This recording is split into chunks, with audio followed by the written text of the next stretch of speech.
Nós vamos estar falando hoje sobre simplesmente Jesus, o Cordeiro de Deus. Amém. E aí eu me lembrei de uma história que provavelmente você já ouviu, que certo marido chegou para sua esposa e não entendia por que ela toda vida que ia fazer um preparado, um assado de panela para ele, com aquela carne, né, e tal, ela cortava a ponta. E ele perguntou: minha filha, por que você corta toda vida esse pedaço da carne aqui para poder fazer o assado? Ele: eu não sei, a minha mãe é que fazia isso e eu peguei dela. E ela ficou curiosa para saber, foi na mãe dela. Disse: mãe, por que toda vida no jantar, no almoço, você cortava essa ponta aqui? Ela falou: minha filha, eu não sei, porque a minha mãe fazia isso. Aí a esposa do marido, né, foi perguntar para a avó.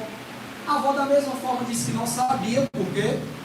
E por acaso a bisavó estava viva. Glória a Deus. Ela sabia o porquê, porque a bisavó soube responder. E ela falou: sou minha Bi, né? Bi, por que eu corto, minha mãe corta, minha avó corta, e a minha avó disse que você cortava. E você cortava porque ele disse: minha filha, é o seguinte, eu não sei porque sua mãe corta, eu não sei porque sua avó corta, mas eu cortava porque o pedaço de carne não cabia na assadeira. Enfim, gente, esse é o meu maior medo. Por quê? Porque muitas vezes na vida, olha aqui, olha aí para mim, muitas vezes na vida e também na igreja, nós podemos acabar fazendo coisas que nós não sabemos por que fazemos. Isso se chama tradição. Uma tradição que muitas vezes se perpetua tempo após tempo e nós começamos a repetir aquilo sem. E isso é um perigo, porque o que eu quero dizer com isso? Eu quero dizer que muitas vezes nós não entendemos o porquê. Fala assim comigo, o porquê. E o porquê nós vivemos o que nós vivemos. Aí eu queria que você abrisse a sua Bíblia em Êxodo capítulo 12. Abre aí sua Bíblia, abre seu celular, abre seu tablet aí. Êxodo capítulo 12, versículo 26. A palavra de Deus diz assim. Eu peguei uma versão um pouco diferente, uma versão não é atualizada, mas ela tem muito sentido. E ela diz o seguinte: então seus filhos perguntarão, o que significa esta cerimônia? E vocês responderão: é um sacrifício da Páscoa para o Senhor, pois ele passou por sobre as casas dos israelitas no Egito, e embora tenha abatido os egípcios, poupou nossas famílias. Então todos que ali estavam se prostraram e adoraram. Aqui são palavras de Moisés. Aqui são palavras daquele que estava ali junto com o povo de Israel, ali que estava preso já há 400 anos no Egito. Moisés foi quem Deus usou para poder libertar aquele povo. E a Páscoa aconteceu naquele tempo. Exatamente por quê? A palavra Páscoa, ela vem do hebraico Pesach. Pesach significa passar por cima. Exatamente isso. Ela vem da origem que significa pular ou passar sobre. Ou seja, o que aconteceu naquele momento foi o seguinte: o povo de Israel estava querendo sair do Egito, estava querendo vazar do Egito. Mas fala com o faraó. Faraó permite, não permite, permite, não permite. Eu sei que nesse desenrolar todo foram 9 pragas que passaram. E faraó com o coração endurecido. Na 10ª praga, que Deus ele falou: olha, se você não deixar agora o povo passar, vai acontecer alguma coisa. O primogênito de cada pessoa aqui do Egito vai morrer. Faraó endureceu o coração mais uma vez, e naquele dia aconteceu o momento da Páscoa, onde o povo de Israel pegou o cordeiro, o povo de Israel se juntou, onde o povo de Israel marcou suas casas com o sangue do cordeiro. E aí sim o que aconteceu foi que quando o espírito da morte passou por sobre todo o Egito, ele não tocava nas casas que estavam marcadas pelo sangue do cordeiro. E aquelas casas era como se na tradução original, se você for em hebraico, você vai ver assim: e o espírito da morte passou por cima. E o espírito da morte pulou por sobre aquela casa, aquela residência, aquela localidade onde o povo de Israel vivia. E isso diz muito, porque fala sobre o qual sentido da Páscoa. Ou seja, as casas dos israelitas, elas foram poupadas. E o que eu acho muito lindo é o que está por detrás dessa história toda. Porque o espírito da morte que passa por ali, ele poupa a vida dos primogênitos, dos filhos mais velhos, dos primeiros filhos do povo de Deus, por causa da misericórdia de Deus. Ou seja, ele simplesmente passou por cima por misericórdia. Porque ali havia algo que era diferente. E naquele momento, aquele povo ele se reunia para comer o cordeiro com pães asmos e ervas amargas. E na cultura judaica isso tem todo um simbolismo, isso tem toda ele nos arremete ao tempo de Jesus e nos joga mais além para aquilo que virá. E eu acho muito lindo que na época de Jesus mesmo, ele vivia a Páscoa. Se você olhar nas Escrituras, a celebração da Páscoa era constante na vida dos familiares de Jesus. Eles saíam das suas cidades, eles iam para Jerusalém e iam celebrar a Páscoa. Os seus pais levavam. Se você for abrir em Lucas capítulo 2, versículo 41, abre tua Bíblia aí mais uma vez, capítulo 2, versículo 41 de Lucas, diz assim: todos os anos seus pais, os pais de Jesus, eles iam a Jerusalém para onde, gente? Para a festa da Páscoa. Quando ele completou 12 anos de idade, eles subiram à festa conforme o costume. Se você parar para ver todo o livro de João, o Evangelho de João, você vê pelo menos aí 4 passagens bíblicas falando sobre a Páscoa e sobre o viver da festa da Páscoa. Ou seja, lá naquela época o cordeiro ele era sacrificado naquela área do templo. Então existia um templo e naquele templo o cordeiro pelo sacerdote ele era sacrificado, era cortado o pescoço do cordeiro. Aquele sangue ele era derramado ali no altar do templo. Não é? E ali eles pegavam aquele cordeiro e eles assavam o cordeiro, queimavam o cordeiro em oferta de sacrifício. Eles faziam isso lembrando do que acontecia na Páscoa antes de Jesus, porque eu estou falando agora nos tempos de Jesus. Fala comigo assim, nos tempos de Jesus. Tempo de Jesus. Só que com o tempo, aquela Páscoa que acontecia no Egito, você está acompanhando aqui, gente? Amém. Naquela época, antes de Jesus, a Páscoa ela era comemorada com o clã todo, com a tribo toda, com o povo todo, milhares de pessoas ali que celebravam a Páscoa de uma vez. Só que com o passar do tempo, e principalmente aí depois da queda de Jerusalém, depois da destruição do templo em 70 depois de Cristo, as celebrações da Páscoa elas ficaram mais intimistas. Elas ficaram mais projetadas para famílias, para suas casas, para aquele povo mais ali reservado. Ou seja, já não era mais possível todo aquele ritual lá dentro do templo. Então, era feito mais segmentado, o que não deixava de acontecer. Só que isso me lembra também outras coisas. Por exemplo, quando eu paro para pensar que antes de Jesus havia Páscoa, durante Jesus, a época de Jesus viveu a Páscoa, mas eu fico querendo trazer a minha memória, a minha consciência, eu quero compartilhar também com vocês isso, sobre qual a relação de Jesus com a Páscoa e a gente. Para que a Páscoa ela não seja uma tradição, para que a Páscoa ela não seja simplesmente um momento que nós compramos ovos de Páscoa de chocolate. Para que a Páscoa ela não seja simplesmente lembrada pelo coelhinho da Páscoa, que nem colocar ovo colocam. Vocês sabiam que o coelho não coloca ovo? Mas eu acho que as crianças elas imaginam que pode ser que coloque, né? Porque é tanto o ovo da Páscoa de coelhinho, e eu não estou contra o ovo de Páscoa não, gente. A primeira que eu quero trazer é que será que a nossa Páscoa ela tem uma característica da Páscoa? Ou será que a nossa Páscoa ela tem a característica do comércio da Páscoa? E nós como igreja, nós precisamos nos levantar, gente. Como igreja, o corpo de Cristo. Quem é o corpo de Cristo aqui? Ei, eu quero dizer que você é corpo de Cristo. Eu quero dizer que você faz parte da igreja do Senhor. Eu quero dizer que você foi chamado, você foi escolhido, você foi comissionado, você foi levantado para ser luz e sal. Para que você, luz e sal, que era luz do mundo e sal dessa terra. É trazer luz para aquele que está perdido e trazer santidade e purificação para um local onde só existe podridão. E isso é o nosso papel, isso é o meu papel.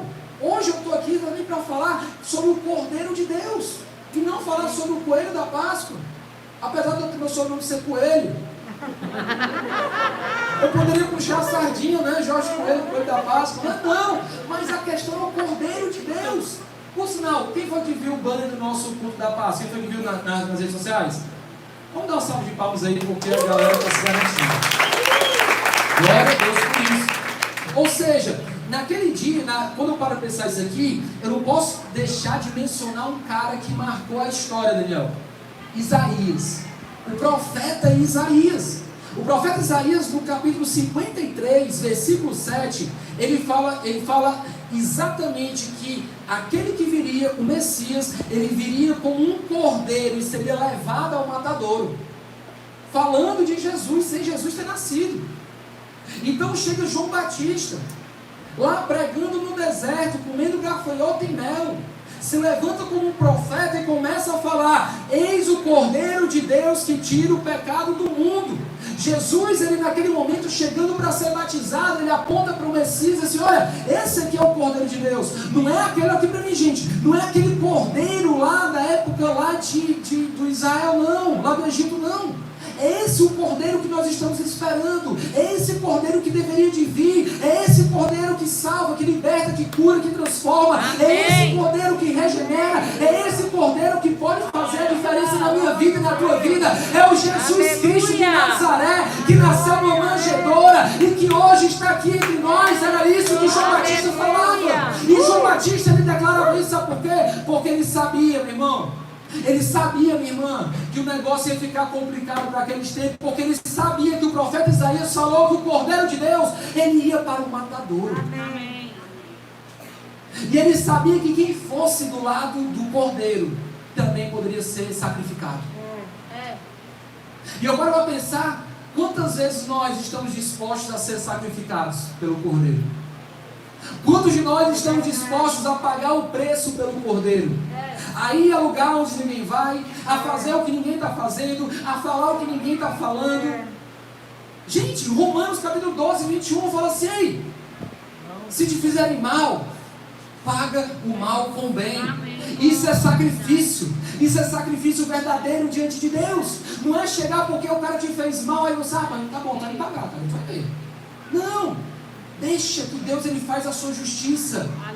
Deus, ele vai se levantar por você, meu irmão. Ele vai julgar a sua causa. Ele vai se levantar por você. E no tempo apropriado, todas as coisas vão acontecer. E tudo vai girar como precisa girar. O problema não é Deus, o problema é a nossa ansiedade. O problema é porque queremos a coisa na hora que nós queremos, do jeito que queremos. E daquele jeito, se não for daquele jeito, a gente bate bem, parece uma criança. O Joey, meu filho, quando quer uma coisa, assim, meu filho, peraí. Claro que tem momentos que ele chora muito e a gente tem que dar, né? Mas na maioria das vezes eu procuro fazer ele entender de que não é chorando que ele vai conseguir algo. Não é birrando que ele vai conseguir algo. E assim somos eu e você. Posso falar uma coisa? Para de birrar. Boa. Começa a acreditar em Deus. Começa a entregar a tua vida a Deus. Começa a dizer: Deus, eu não estou entendendo nada, mas o Senhor está vendo tudo. E se o Senhor é por mim, quem será contra mim? Se o Senhor é por mim, quem será contra mim? Se o Senhor é por ti, quem será contra ti? Descansa sobre ali a sombra do Onipotente, meu irmão. Descansa, porque Deus, ele é quem faz acontecer. Espera, acredita. E naquele momento Jesus, aconteceu várias coisas com Jesus. Jesus foi traído, Jesus foi beijado por um traidor, Jesus, ele simplesmente foi crucificado exatamente durante a festa da Páscoa. Uau, muita coincidência, né, gente? Não. Ele era o Cordeiro. Ele era o Cordeiro de Deus e ele foi sacrificado na época da Páscoa. Foi quando ele teve a última ceia com os seus discípulos. E o que eu acho lindo de tudo isso, sabe o que é? É porque aquela foi a última ceia do Cordeiro de Deus. A última vez que aquela instrução que foi dada no passado de assar o cordeiro, de comer os pães asmos e comer da erva amarga deveria ser seguido. Ei, para pra pensar comigo aqui um minutinho. Durante todo aquele tempo o povo judeu estava, sabe o quê? Repetindo e repetindo e repetindo, sacrificando o cordeiro para a remissão dos pecados.